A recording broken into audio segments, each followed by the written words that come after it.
This is the Zach Ansbury Show. Welcome. Today's podcast clip comes from an interview with Simona Bronzi from RAA. How do you keep up to date with all the stuff that's happening in the industry? Like, is there certain websites, or do you read certain books, or like, how do you keep up to date with the latest trends in marketing, or where's your information coming from?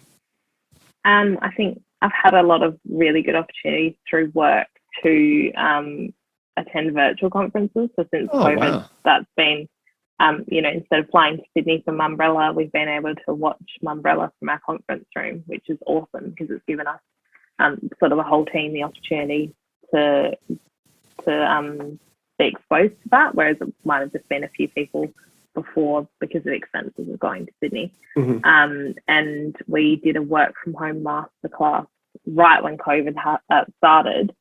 They wanted to keep us engaged, so they enrolled the whole marketing team in a Mark Ritson work from home masterclass, which was really cool. I'm subscribed to sort of Mumbrella, like marketing journals and things like that. Our agency also have quite a few sessions that we can drop in on if we're interested. They had one on Friday about cookies, which was quite topical, how privacy laws are changing. So they tend to keep us pretty up to date on things as well.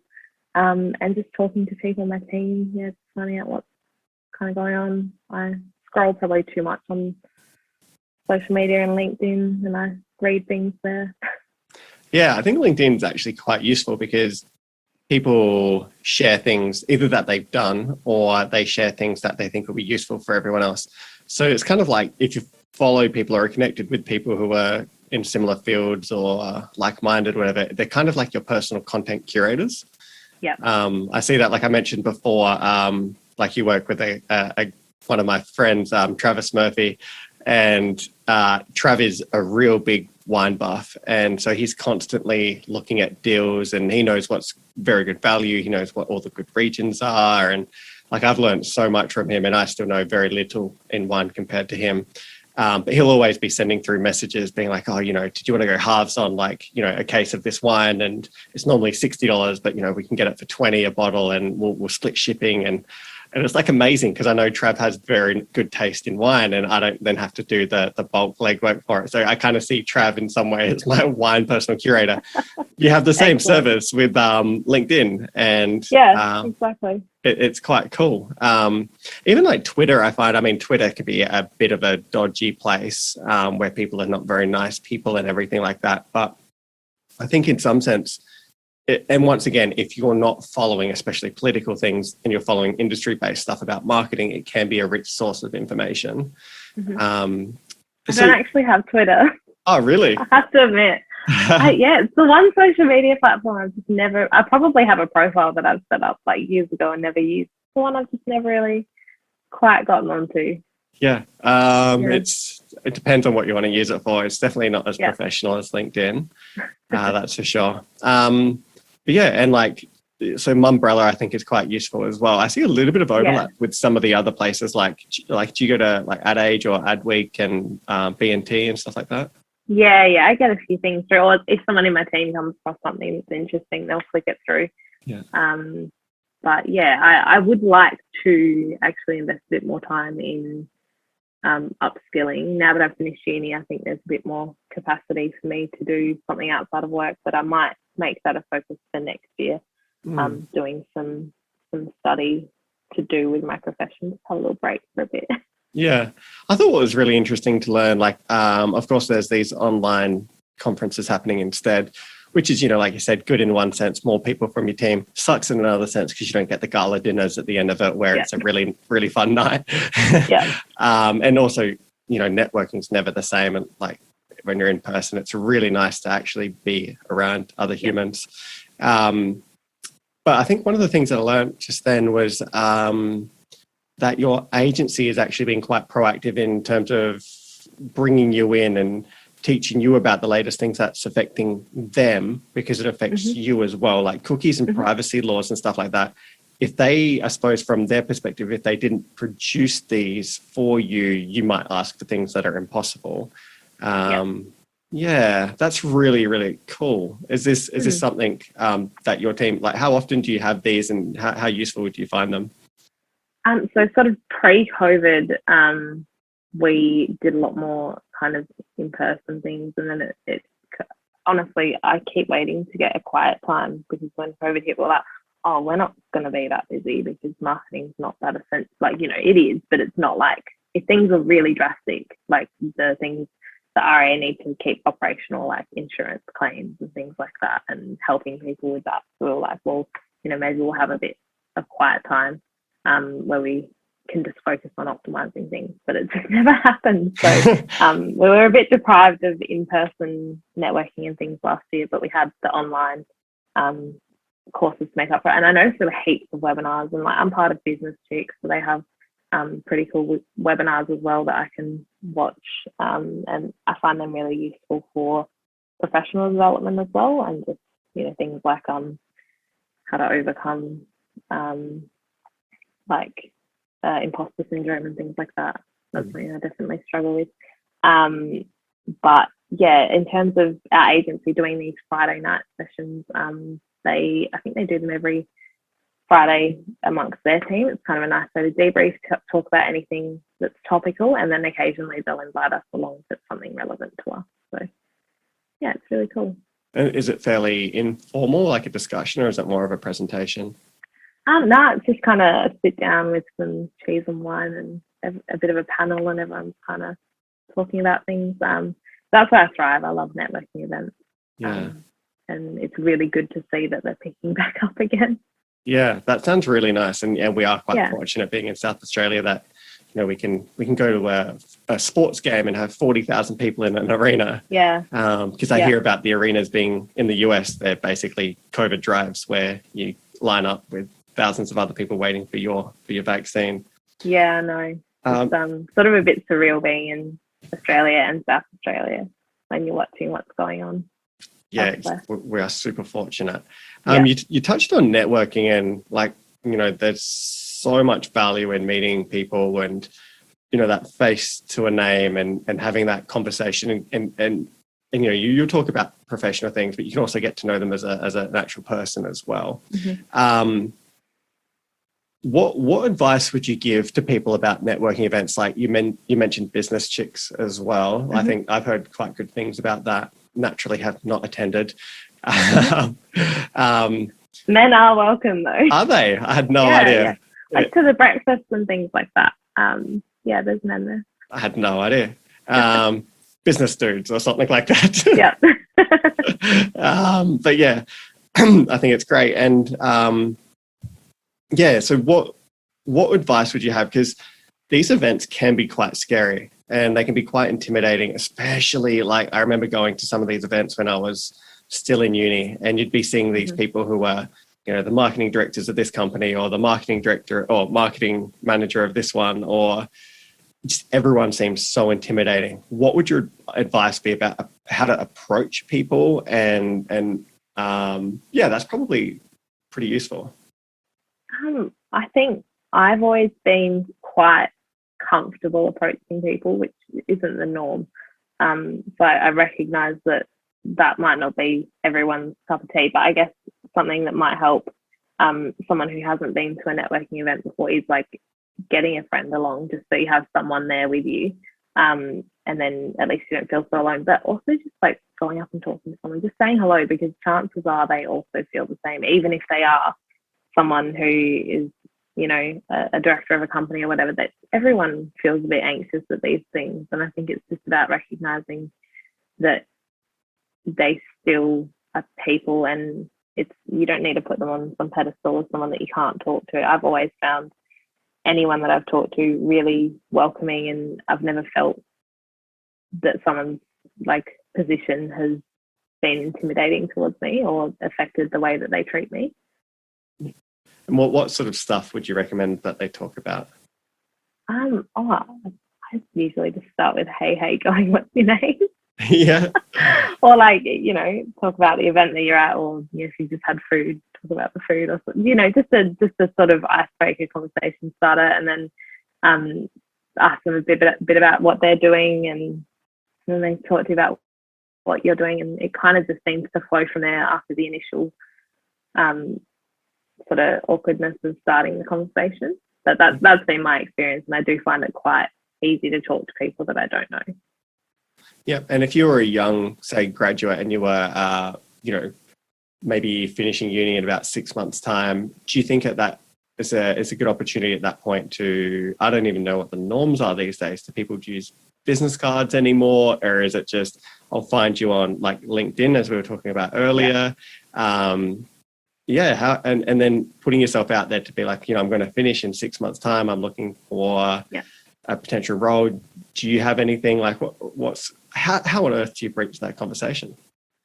LinkedIn is definitely a good thing. There's been a few people, I think my early years of uni, I just went to, I don't know what other unis do, but Flinders had networking events for students, and they had like industry speakers come along. And even like the student association ran like a first year mixer where they'd have people that have graduated talking about their career journeys, and that's kind of a really nice way to ease into it, is just doing things through uni. And I remember there was one that I went to. I can't even remember what it was about, but I actually ended up speaking to someone about how I was looking for a role, and they had kind of hinted that they had something full-time coming up, and that I should apply for it. And at that point in time, I think I was still in my first year or semester, so I was kind of like, nah. But I probably could have explored that opportunity a bit more. So I think it's surprising how open people are to talking to uni students about these things. And I think especially if they're coming along to uni to talk to people, they want you to talk to them about opportunities. Yeah, actually, when you put yourself in their shoes, they're not just attending for something to do. These people are quite busy and they have lives, and they'd much prefer to be with, their family or kids or friends or hobbies or whatever. And they probably have a reason that they're there, and it is to speak to you. So that's probably a good mindset of going in there to be like, this person's will have an intimidating title, and they're like 20 years older than me, and I'm just some like pimpled uni student who what have I got to offer? To be like, actually they're kind of also there for me, and that's probably a good mindset to go in there. Obviously not in an arrogant way, but to be like, they don't care if I introduce myself, because they're looking for a bright student to take on board, because they potentially have a role, or they know of roles that are coming up. Yeah, definitely. I love that. That's a really good way of putting it. It's a really good way of putting it for sure. So you also talked about like reading academic journals. Is that something that you're still doing? That was more for uni, but sometimes I actually find them interesting. Yeah. Some of the I ones, think consumer behaviour really interests me. And I've always had a bit of an interest in psychology, and I wanted to combine psychology and marketing, but I didn't like the idea of doing so many extra years of uni to get a psych degree as well. But I think that I like reading about those sorts of things. And I probably don't allocate enough time to doing it. But when I was at uni, I would come across a few more things like that. Yeah, that's really interesting, because, I mean, an academic, and I find some of the articles quite useless, if I'm honest with you. Like, they'll look at such nuanced things that, like, there was a piece of research about how the temperature in a room changed, like, the satisfaction scores that people were giving, and it's like, oh cool, because that's something I can control if I'm the brand manager of Coca-Cola. Like, and then if they do like a big brand tracker of like 1,000 people, what are they going to ask you? Like, can you estimate the temperature of your room, and then weight that by the scores that they're given? Like, in terms of priorities of things, it's like, that's not very important. I think one that it's been a while since I've read anything, but Gartner's a really good resource. I don't know if it's specifically academic, but it's more along that more evidence-based sort of articles rather than opinion piece. But I think it's important to have a bit of both. Yeah. Especially in the age of social media, where fake news spreads pretty quickly. We just did the fairy bread thing, the cancel fairy bread. No, I haven't heard of that. Oh, so that was and I haven't looked into it. I just saw it on social media, but basically, I think some media interns at a newspaper were tasked with creating a fake story, or someone was tasked with creating a fake story for newspapers to pick up and run, and it was a petition to cancel fairy bread. And it was completely fake, and it was just to illustrate how things can be thrown out of context with the media, and actually, I think I did read things that. can travel. And I saw the comments of it, and it was just like people arguing, and that people were taking sides on this thing. Yeah. And it was like, and it wasn't even a thing. Yeah, and it wasn't even a thing. Yeah. It just makes you think, like, yeah, because literally, like, and that's kind of like the pros and cons of open networks. It's like everyone has a voice, but you have to like filter out the voices, I suppose, like the credible ones and the not so credible ones. That's for sure. And that's why I think, like peer-reviewed journals and those scientific journals are supposed to be the safe haven of this knowledge. And then, I think that's one thing that the Institute tries to do, which is like, we don't promote anything that we don't have like an abundance of evidence to show that this is the case. And, I've been to conferences and I've spoken to different sponsors, and I've gone to different universities, a number of different universities throughout the world, and presented, and I've never gotten even the slightest bit close to the level of feedback and like not criticism, but like skepticism that you get from your own colleagues here. Like, it is robustly insane. Like everything that you put forward, it's like, have you thought of this? Have you thought of that? Yeah. Double check this. This person said that. How do you account for this? And it's like, oh my God. Like I had a 30-minute presentation that went for 2 hours the other day because it was just that much scrutiny on everything I was saying. But you don't get that with a lot of things these days. And I think, definitely. It sort of makes you become skeptical of people's claims. And we have these cool devices that sit in our pocket, and we can check things pretty quickly. I don't know if you remember, like when I was a teenager, when was that? Like 16 years ago, and these phones were crap, and there was like no internet, and it would cost you a fortune for a megabyte of data. And one of your friends would come out with some absolute load of rubbish, and you'd be like, I don't think that's true, but there's no way I can disprove you. And now you literally can. You can just be like, no, I don't think what you're saying is true. Like, I'll just give that a quick Google. And then you can find a credible source and be like, you're a little bit off there, or you're over exaggerating to prove your point. And in terms of a marketing situation, I suppose, how does that relate to what you're doing? So I suppose that provides you with evidence about what metrics are important to focus on to grow your brands and everything like that. Yeah, I think I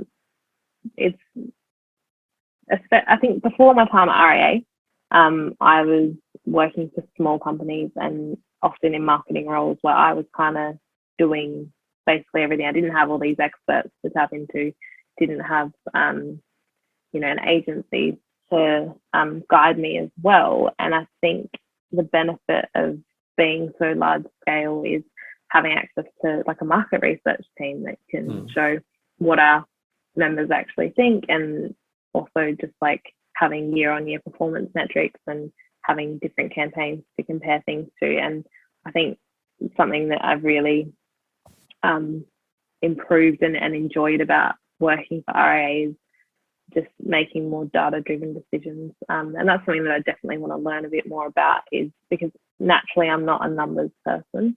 I've always shied away from maths. I don't know how I passed quant methods at uni. It's a miracle. I honestly cried when I saw that I passed, like I just got a pass.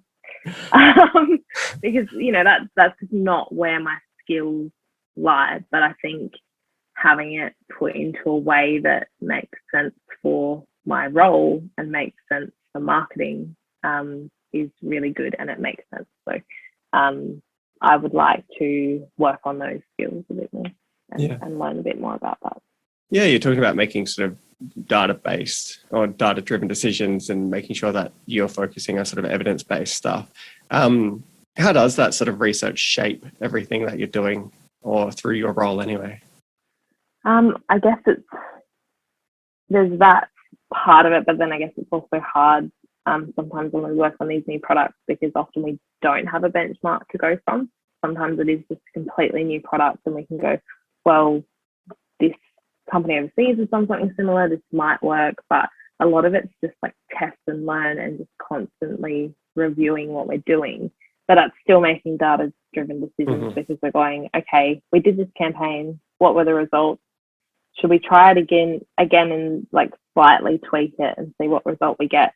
Should we target it towards different people this time? Should we do different ad sets for different demographics? Like it's it's just about testing it out at the start. And then once you've got that baseline to go from with our more established products, then we can go, well, we know this channel really works for this product and this demographic. And these are the people that use the service most. And we get that from market research and from previous year's data.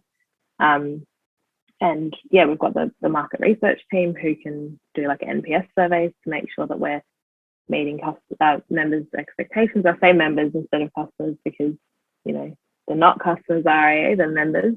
We have a huge membership base. I think it's over 750,000 people in SA. Wow. It's a huge penetration into the market. Yeah, it's massive. Yeah. And it's awesome because... Hey guys, it's Zach Ainsbury here with just a couple of quick reminders. If you've enjoyed today's podcast, then make sure you subscribe so you never miss an episode. There are plenty more interviews to come with some of the world's leading marketing academics and practitioners. You do not want to miss these. In the meantime, if you're looking for another way to connect, then follow me on Twitter at Zach Ainsbury. That is ZACANESBURY for my take on the marketing issues of the day.